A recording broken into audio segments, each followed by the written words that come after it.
আসলে মানে পাহাড়ের সৌন্দর্য মানে কখনোই ক্যামেরাতে বা ফোনে উঠানো সম্ভব না।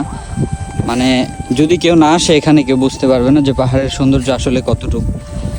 তবে সবচাইতে ভালো লাগছে এখানে এসে এই কারণে যে আজকে প্রচণ্ড গরম ছিল কিছুক্ষণ পূর্বে, তো এখন আশা করি আলহামদুলিল্লাহ একটু ঠান্ডা ঠান্ডা লাগছে, বৃষ্টি আসার মতো।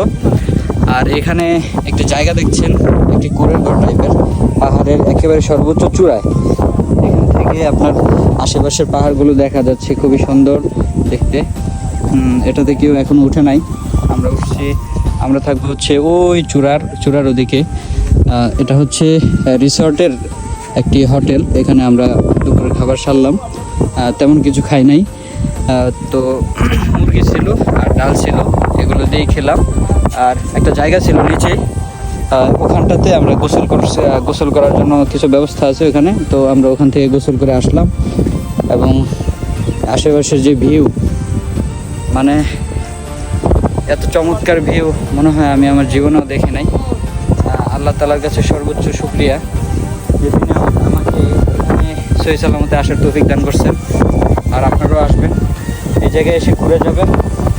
এত সুন্দর, এত মনোমুগ্ধকর পরিবেশ, মানে নিজ চোখে না দেখলে আসলে বলে বোঝানো সম্ভব না। আর যদি আসমান একটু মেঘাচ্ছন্ন ভাব থাকে তাহলে তো কোনো কথাই নেই।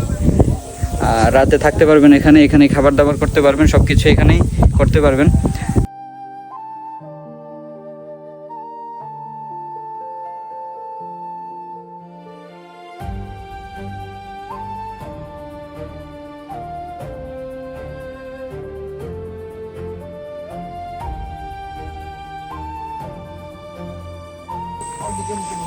এখন আমরা সবাই যাচ্ছি আমাদের রুমে। রুম না, এটা হচ্ছে কুড়ের ঘর।